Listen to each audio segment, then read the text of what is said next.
So hello guys, good morning again, good morning from Chandannagar.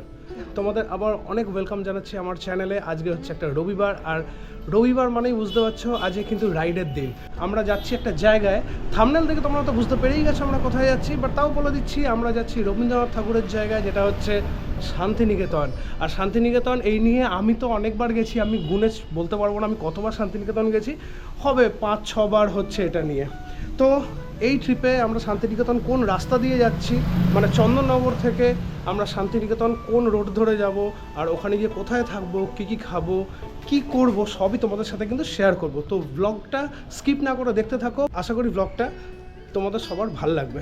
তো চলো এখন বেশি কথা না বাড়িয়ে এগোনো যাক। এই দেখো আমার বাইক মোটামুটি রেডি হয়ে গেছে, টপ বক্সটা ফিট করেছি, এর উপরে একটা ব্যাগ রাখবো, কারণ আমি সাধারণত ছোট ট্রিপগুলোর জন্য স্যাডেল ব্যাগস নিই না। তো এই টপ বক্সটার ওপর বাঞ্জি কর্ড আছে, এখানে একটা ব্যাগ রেখে বাঞ্জি কর্ড দিয়ে আমি জাস্ট বেঁধে দেবো। তো তাড়াতাড়ি বেরোনো যাক, আর তোমাদের সঙ্গে দেখা হচ্ছে মোটর ব্লগিং সেট আপে। তো বাইক নিচে এসে গেছে, রেডি হয়ে গেছে, আর এই যে বাইক কোল্ড স্টার্ট হচ্ছে, আর এই যে যেমন বললাম এই ব্যাগটা এরকম ওপরে বাঞ্জি কর্ড দিয়ে বেঁধে নিয়েছি। চলো এখন বেরোনো যাক। তো চন্দননগর অথবা চুঁচুড়া থেকে শান্তিনিকেতন যাওয়ার দুটো রাস্তা সাধারণত গুগল ম্যাপ দেখায়। একটা হচ্ছে জিটি রোড হয়ে পান্ডুয়া, বইচি, মেমারি হয়ে রসুলপুর থেকে রোডটা ধরে হচ্ছে বর্ধমান বা তোমার হচ্ছে যাওয়ার রোড, দুর্গাপুর যাওয়ার রোড, যেটা হাইওয়ে, বর্ধমান দুর্গাপুর এক্সপ্রেসওয়ে বা হাইওয়ে। আরেকটা হচ্ছে আমি যেটা সাধারণত নিতে প্রেফার করি, সেটা হচ্ছে চুঁচুড়া বা চন্দননগর থেকে এই যে রোডটা দেখছো, এটা কিন্তু চন্দননগরের থেকে ওল্ড দিল্লি হাইওয়েতে বেরোনোর রোড। মানে আমরা এখন চন্দননগর স্টেশনের তলা দিয়ে এই রাস্তাটা ধরে সোজা যাচ্ছি ওল্ড দিল্লি হাইওয়ে। এবার ওল্ড দিল্লি হাইওয়ে থেকে আমরা যাব হচ্ছে টুয়ার্ড সিঙ্গুর। সিঙ্গুর থেকে আমরা ধরবো হচ্ছে দুর্গাপুর বা বর্ধমান হাইওয়ে বা এক্সপ্রেসওয়ে। ওটার জন্য আমাদের সিঙ্গুরের জাস্ট ওই ফ্লাইওভারটা থেকে ডান দিকে যেতে হবে, আর শক্তিগড় পড়বে মাঝখানে। বর্ধমান থেকে রোডটা ডান দিকে ঘুরবে ফ্লাইওভারের তলা দিয়ে, চলে যাবে টুয়ার্ডস বোলপুর। তোমরা ব্লগটা দেখতে থাকো, আমি যেমন যেমন যাব তোমাদেরকে বলতে থাকবো, যাতে যারা নতুন তোমরা বাইকে আসার প্ল্যান করছো, বাইকে শান্তিনিকেতন যাবার প্ল্যান করছো, তারা জিনিসটা দেখে বুঝতে পারে, তাদের কাছে যেন ইজি হয়ে যায় জিনিসটা, তাদের রাস্তা খোঁজার জন্য স্ট্রাগল না করতে হয়। আর রোডের কন্ডিশনটাও অবশ্যই দেখাবো, যে রোড ধরে যাচ্ছি সেই রোডের কন্ডিশনটা কিরম আছে। তো দেখো এখন মোটামুটি পড়ে গেছি আমরা ওল্ড দিল্লি হাইওয়ের ওপর। সামনে যেটা দেখছো এটা হচ্ছে ওল্ড দিল্লি হাইওয়ে, আর আমরা যাব সোজা টুয়ার্ড সিঙ্গুর। তো এখানটা হচ্ছে সিঙ্গুর, আর তোমরা দেখতে পাচ্ছ সিঙ্গুর থেকে কিন্তু রাস্তাটা সোজা নেমে মিট করছে দুর্গাপুর এক্সপ্রেসওয়ের সাথে। সকাল সকাল দুর্গাপুর এক্সপ্রেসওয়ের ওপর ট্রাকের ভিড় দেখো। তো এখন চলে আসলাম আজাদ হিন্দ ধাবা। এটা হচ্ছে গোপালপুরে, একদম দুর্গাপুর এক্সপ্রেসওয়ের ওপরেই আজাদ হিন্দ ধাবা। এখানে যখনই শান্তিনিকেতন যাই বা এই দিকের অন্য কোথাও যাই, তখন এখানেই খেতে দাঁড়াই, চাটা খাই, ব্রেকফাস্ট করি। হ্যাঁ নামো। তো আজকেও এখানে ব্রেকফাস্ট করার জন্যই দাঁড়ালাম। সো চলে এসছে গরমা গরম চা। আপাতত চাই অর্ডার করেছি, আমি দুধ চা খাচ্ছি, বাট তিতলি খাবে গ্রিন টি। বলো এখানে গ্রিন টি খাওয়ার কারণ কি? এই যে চলে এসছে গ্রিন টি, এই দেখো। হ্যাঁ বলো। বাড়িতে তো দুধ চাও পড়ে থাকে, মানে দুধও থাকে চাও থাকে, তো দুধ চা কেন খাও বাইরে? আজ সকালেই তো খেয়ে আসলাম দুধ চা। হ্যাঁ, তো সকালে খেলাম বলে আমি গ্রিন টি খাচ্ছি না, একই লজিক। বাহ, ভালো লজিক এটা। যাই হোক, আমার দুধ চা প্রিয়, তো আমি দুধ চাই খাবো। সো এই দেখো ফাইনালে চলে এসছে পুরি সবজি। টেস্টটা কিন্তু বেশ ভালো, আমি যখনই এখানে আসি এটাই খাই। আর তিতলি চলে এসছে ইডলি। ইডলি। তো শুধু ইডলি খাবে? দুটো ইডলি খেয়ে পেট ভরবে তোমার? অবভিয়াসলি আমার খিদেই পায়নি, জাস্ট খেতে হয় বলে খাচ্ছি, স্কিপ করব না ব্রেকফাস্ট টাইম। সো জমিয়ে ব্রেকফাস্ট করা হয়ে গেল, এখন এখান থেকে বেরোনো যাক। এখনও মোটামুটি 3 ঘন্টার জার্নি। আর যেমন তোমরা দেখতে পাচ্ছ, দেখো অনেক বাইক জড়ো হয়ে গেছে, সবই কিন্তু এরকম ট্যুরিং বাইক, সবাই মোটামুটি কিন্তু ট্যুরেই যাচ্ছে। আর আজাদ হিন্দ ধাবাটা হচ্ছে সবার কিন্তু ফেভারিট ধাবা। তো পৌঁছে গেলাম শক্তিগড়, আর শক্তিগড় মানেই জানো ল্যাংচা। শক্তিগড় বিখ্যাত হচ্ছে তার ল্যাংচার জন্যে। আর তোমরা এই বাঁ দিকে দেখতেই পাচ্ছ সমস্ত ল্যাংচার দোকান স্টার্ট হয়ে গেছে, ল্যাংচা ভবন, ল্যাংচা নিবাস, ল্যাংচা হ্যান, ল্যাংচা স্যান। বাট আমরা আজকে এখানে দাঁড়াবো না, কারণ আমাদের ব্রেকফাস্ট করে অলরেডি পেট ফুল হয়ে গেছে। তো একদম সোজা ট্রেনে দেবো, দেখি আগে গিয়ে কোথাও হয়তো দাঁড়াবো একটু। তো ঠিক এই জায়গাটা থেকে আমরা দুর্গাপুর হাইওয়ে ছেড়ে দেবো আর নিয়ে নেবো সার্ভিস রোড লেফটের, কারণ আমাদের যেতে হবে ডান দিকে টুয়ার্ডস বোলপুর। ওপর দিয়ে এক্সপ্রেসওয়ে চলে যাচ্ছে, আর তার ঠিক এই নিচেটা দিয়ে এই মোড়টা থেকে আমাদের নিতে হবে রাইট টার্ন। দেখো এখান থেকে সোজা চলে গেলে হচ্ছে বর্ধমান সিটি, আর আমরা ঘুরবো হচ্ছে বাঁ দিকে। আর এই জায়গাটার নাম হচ্ছে নবাব হাট মোড়, পূর্ব বর্ধমান। আর সামনেই দেখতে পাচ্ছ লেখা আছে বোলপুর 50 কিলোমিটার। ম্যাডাম দাঁড়িয়ে গরুর ছবি তুলছে আর প্রকৃতির দৃশ্য তুলছে। এখন শীত প্রায় চলেই গেল, ফেব্রুয়ারির মিড ফেব্রুয়ারি এখন। আর লাস্ট মানে শীতেই আমরা রাইড করতে বা ঘুরতে বেশি ভালোবাসি, বাট শীতের মরশুমটা চলে গেলে না একটু দুঃখ দুঃখ হয়, মনটা খারাপ হয়ে যায়। এই ব্রিজটা হচ্ছে হলদি ব্রিজ, এর কিছুটা আগে, বেশ কিছুটা আগে আছে ঘুষপাড়া। তো আমরা ঘুষপাড়া পার করে ঢুকবো বোলপুর। রাস্তাটা কিন্তু খুব সুন্দর, রাস্তার কন্ডিশন খুব ভালো। মাঝে মাঝে দেখো, মাঝে মাঝে ইন্ডিয়ান রোডে তো একটু ভাঙাচোরা থাকবেই, বাট ওটা যদি ইগনোর করা যায় তাহলে রাস্তার কন্ডিশন কিন্তু বেশ ভালো। হ্যাঁ, তোমরা একটু স্পিড ব্রেকারটা বেশি পাবে এই রাস্তায়, কারণ বুঝতেই পারছো এটা পুরো কিন্তু গ্রামের ভেতর দিয়ে রাস্তাটা। আর এইটা কিন্তু ন্যাশনাল হাইওয়ে NH2B। দেখো কি অসাধারণ লাগছে, বাঁদিকে সবুজ ধানের ক্ষেত, দারুণ লাগছে। ডিসেম্বর জানুয়ারিতে যদি এই রাস্তায় আসো তাহলে তোমরা দেখতে পাবে হলুদ ক্ষেত, কেননা তখন সর্ষের চাষ হয়। কিন্তু এখন সবুজ ক্ষেত, কারণ এখন আবার কিন্তু ধানের চারা লাগিয়ে দিয়েছে, ধানের চারা বোনা হয়ে গেছে মাঠে।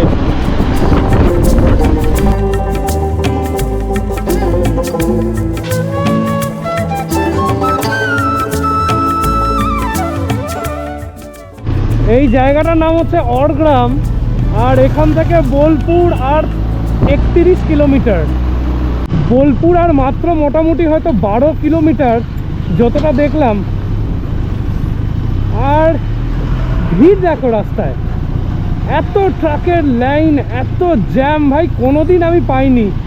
বোলপুরে এতবার এসছি আমি, এই ভেতরের রাস্তায় এত ট্রাফিক, এত ট্রাকের জ্যাম, এত মানে কি বলবো। আর আজকে প্রচুর টাইম লাগছে যেতে।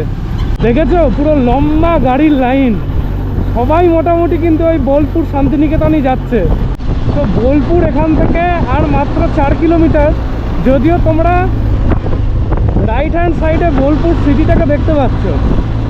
তো বোলপুর ঢোকার না দুটো রাস্তা আছে, একটা রাস্তা আমরা ছেড়ে এসেছি, ওই রাস্তাটাই মেন রোড যেটা NH114, এটা থেকে রাইটে চলে যাচ্ছে। ওই রাস্তাটা যাচ্ছে বোলপুর একদম কোর সিটির ভেতর দিয়ে।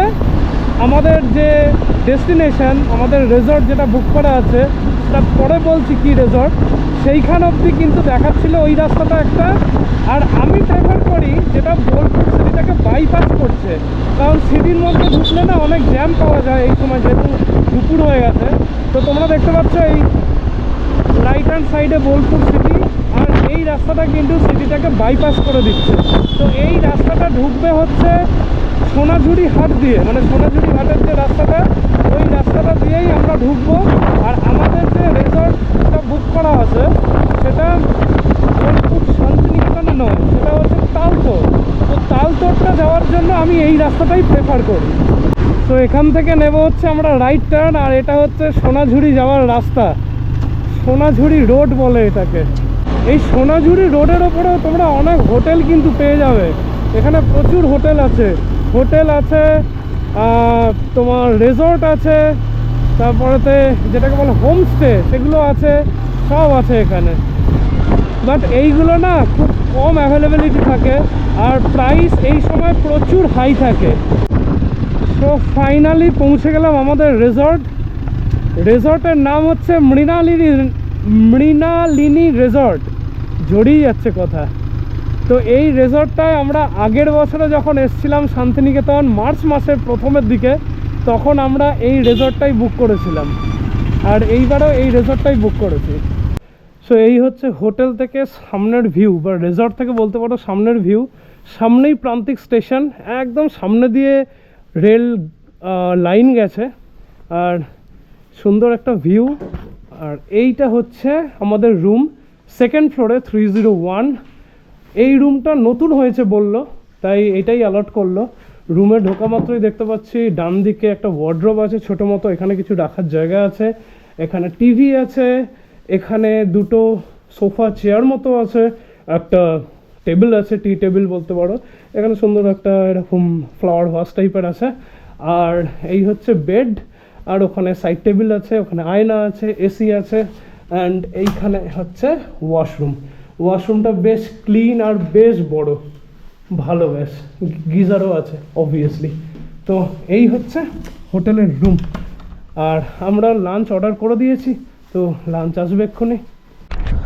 ভেঙে মোড়ে ঘরের চাবি নিয়ে যাবি কে আমারে, ও বন্ধু আমার। রবীন্দ্রনাথের এই কবিতার শ্লোক, আর তার সাথে এরকম একটা সুন্দর গ্রাম বাংলার দৃশ্য, এইগুলোর জন্যই কিন্তু আমরা বাঙালিরা বারবার ছুটে আসি শান্তিনিকেতনে। আর জানুয়ারি, ফেব্রুয়ারি, মার্চ এই টাইমটাই হচ্ছে কিন্তু শান্তিনিকেতনে আসার একদম উপযুক্ত টাইম। আর তোমরা সবাই জানোই যে মার্চ মাসে কিন্তু এখানে দোল উৎসব হয়। তো আমরা সেই সময় আসবো না, কারণ সেই সময় অনেক ভিড় হয়, আর হোটেলের দামও কিন্তু তখন অনেক চড়া থাকে। তো আমরা তার আগেই এসছি শান্তিনিকেতন উপভোগ করতে, শান্তিনিকেতনের গ্রাম বাংলার দৃশ্য উপভোগ করার জন্যে। সো এই দেখো চলে এসছে ডাল, আলু পোস্ত, পেঁয়াজ, লঙ্কা, আর তার সাথে 2 প্লেট হোয়াইট রাইস। এই হচ্ছে আজকে দুপুরের সিম্পল খাবার, নিরামিষ খাবার। দুপুরের খাওয়া দাওয়া সেরে হোটেল থেকে বেরিয়ে পড়লাম। এখন যাচ্ছি সোনাঝুরি হাটের দিকে। আমাদের রেজর্ট থেকে সোনাঝুরি হাটটার দূরত্ব মোটামুটি ওই 15 মিনিট মতো। তো আমরা সোনাঝুরি হাটে পৌঁছে গেছি। এই সামনে দেখতে পাচ্ছ প্রচণ্ড জ্যাম লেগে গেছে, কারণ এই ব্রিজটা খুবই ছোট। তো এখানে পুলিশ একদিককে স্টপ করে আরেক দিক পাস করায়। আর এই যে আমাদের ডান দিকে যেটা দেখছো পেছনে আছে, ওটা হচ্ছে শিল্পীহাট। আর ব্রিজটা ক্রস করে গিয়ে ডান দিকে আরও বড় হাট আছে। তো আমরা দেখি প্রথমে কোনটায় যাই। সোনাঝুরি এসে তোমরা দেখতে পাবে একটা বড় পার্কিং আছে, একটা মাঠ আছে, মানে মেন রোড থেকে, এই যে মেন রোডটা দেখতে পাচ্ছ, এই মেন রোডের এই দিকটায়, ঠিক আছে, একটা পার্কিং আছে। তো ওখানে তোমরা গাড়ি বা বাইক পার্ক করে দিতে পারো। অ্যান্ড ওইখান থেকে আমরা যেমন এই টোটোয় আছি, তো আমরা এই প্রথম টোটোয় যাচ্ছি, কারণ আমরা যাবো হচ্ছে শিল্পীরহাট। আর যেখানে পার্কিং সেখান থেকে শিল্পীরহাটটা একটু দূরে, মানে একটু হেঁটে যেতে টাইম লাগবে। আর যে পরিমাণ ভিড় দেখছি তাতে দেখলাম যে আমরা টোটো করেই যাই, রিল্যাক্সে আরামসে যাব। এই বাঁ দিকে যেটা হচ্ছে সেটা সোনাঝুরি হাটে ঢোকার রাস্তা। আর দেখো কি ভিড় আজকে, সামনে সামনে ঝগড়াঝগড়ি লেগে গেছে। এই টোটোটা ওদিক থেকে বেরোচ্ছে, যেতে পারছে না। চলো আমরা নেমে গেছি এখানে। শিল্পীর হাটটা যদিও একটা ব্রিজ, যে ব্রিজটা দেখলে ওই ব্রিজটা ক্রস করে, বাট আমরা এখানেই নেমে গেলাম, কারণ এখানে কিছু ভালো ভালো শাড়ি ফাড়ি আছে দেখতে পাচ্ছি। তো মার্কেটটা তোমাদের দেখাচ্ছি, তোমরা দেখতে থাকো ব্লগটা। এখানে খুব সুন্দর সুন্দর ডোকরার কাজের শিল্প আছে, মানে ওগুলো ডোকরার কাজ বলে এগুলোকে, তাই তো? এগুলো ডোকরার কাজ বলে তো না? ডোকরার কাজের হার, মালা, অনেক রকম জিনিস আছে। তারপরে তোমার হচ্ছে কানের দুল,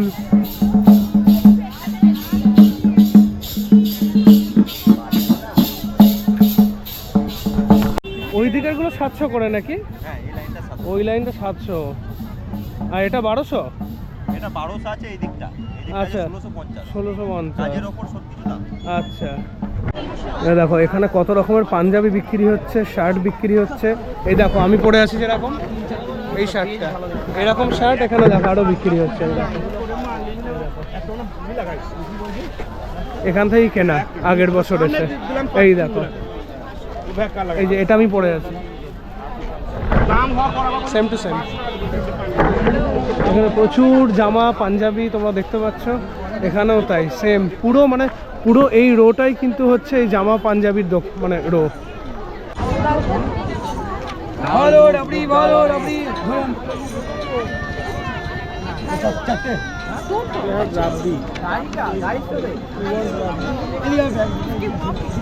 রাবড়ি নিয়ে নেওয়া হয়েছে এখানে, টাটকা তো সকালে। আচ্ছা আচ্ছা আচ্ছা, বাহ ভালো হতো, ঠান্ডা ঠান্ডা আছে। ঠিক আছে, দারুণ। কত করে? রাবড়ি 40 টাকা, ও দই ছিল শেষ হয়েছে 20 টাকা দই ছিল। আচ্ছা আচ্ছা, রাবড়ি 40 আর দই 20। দই 20, দইটা শেষ হয়েছে। ঠিক আছে। তো এখানে কুর্তি দেখা হচ্ছে একটু, এগুলো কত করে? এগুলো কি 250 টাকা, 250 করে দাম এগুলো। free size? একটা ব্ল্যাক দেখাচ্ছেন উনি, যেটার দাম হচ্ছে 350। এগুলো কিন্তু ফ্রি সাইজ নয়, তোমরা যে যেরকম সাইজের পড়ো সেরকম সাইজই কিন্তু এখান থেকে পেয়ে যাবে। এগুলো কত? 350। আচ্ছা, ওগুলো 350। আর এগুলো কি কাপড়ের গো? খাদি, কাপড়টা কি? খাদি, খাদি কাপড়ের? ও আচ্ছা আচ্ছা আচ্ছা। ডিজাইনগুলো, এইগুলো ডিজাইনগুলো বেশ ভালো লাগছে। এইটা ভালো এইগুলো, লাগে না, এইগুলো হ্যাঁ ডিজাইনটা? এইগুলো ডিজাইনগুলো বেশ ভালো লাগছে। এইটাও বেশ ভালো লাগছে, যেটা হাতে আছে তোমার, এটা ভালো বেশ। তো ফাইনালি এখানে দুটো কুর্তি আমরা নিচ্ছি, ফাইনাল করা হয়েছে। একটা ব্লু কালারের আর এটা হচ্ছে মারুন কালারের। কত করে নিল? একটা হচ্ছে 300 টাকা, 350 বলছে, 300 করেছে, আর একটা 250 কমাইনি, 250ই দিতে। আচ্ছা, একটা 300 একটা ঠিক 250। আছে, বেশ ভালো কোয়ালিটি, খুব ভালো। হ্যাঁ কোয়ালিটি বেশ ভালো, মানে আমরা অনেকক্ষণ ঘুরলাম। স্টক আছে, দিদির মুখটা একটু দেখিয়ে দাও, কেউ এলে আসতে এই পারো। যে দেখো অন্ধকার হয়ে গেছে, দেখতে পাচ্ছ চারিদিকে অন্ধকার, তবুও এখনো কিন্তু ভিড় কিছু কমেনি। আর এইখানে শেষ মুহূর্তে ফোনের আলো জ্বালিয়ে দেখা চলছে ব্লাউজ। এই যে ম্যাডাম ব্লাউজ কিনছেন, বাট কালার বুঝতে পারছেন না অন্ধকারে, তো ফোনের আলো জ্বালাতে হয়েছে এখন।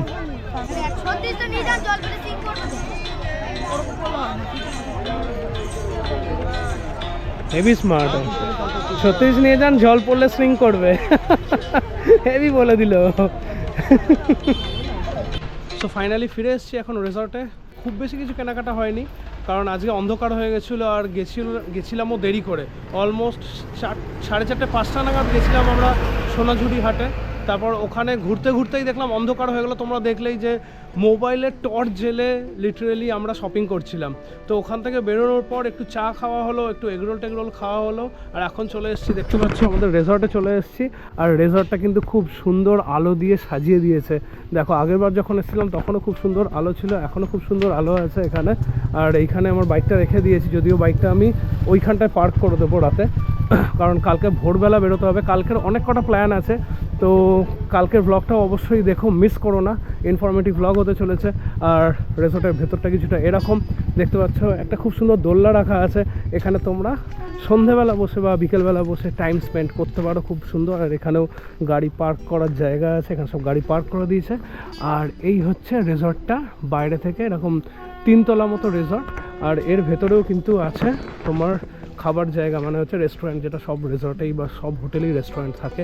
এদের খাবারটা কিন্তু বেশ ভালো। দুপুরে খেয়েছিলাম ডাল আলু পোস্ত, খুব ভালো লেগেছিলো। রাত্রিবেলা খাবারও অর্ডার করে দিয়েছি, রাত্রিবেলা দিয়েছি হাতে করা রুটি আর চিকেন, মানে চিকেন হচ্ছে চিকেন বাটার মশলা। আর এইখানটা হচ্ছে দেখো এদের বসে খাবার জায়গা। দেখো এখানে চলে এসছে গরম গরম রুটি, কি সুন্দর হাতে গড়া রুটি। আর এই হচ্ছে চিকেন বাটার মশলা। চিকেনের পিসগুলো বেশ বড়ই লাগছে, 4টে পিস মনে হয় দিয়েছে, বেশ সুন্দর। তো এখন ডিনার করা যাক। ও একটু বাদে খাবে, ওর খিদে নেই, কারণ খেয়েছে সন্ধ্যেবেলা একটু। তো এখন ডিনার করে নেব আর এরপর শুয়ে পড়বো। আর কালকে তোমাদের বললাম যে একটা প্ল্যান আছে, সোনাঝুরি হাটেও যাব অবভিয়াসলি, কারণ আজকে সোনাঝুরি পুরো হাটটা কিন্তু ঘোরা হয়নি, অন্ধকার হয়ে গেছিলো।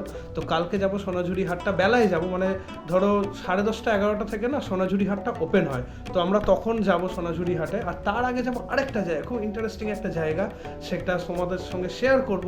ব্লগটা কিন্তু অবশ্যই দেখো, কালকের মানে নেক্সট ব্লগটা অবশ্যই কিন্তু চোখ রেখো ওটায়। আর আজকের জন্য tata, bye bye, good night, সবাই খুব ভালো থাকো, সুস্থ থাকো, চলো টাটা।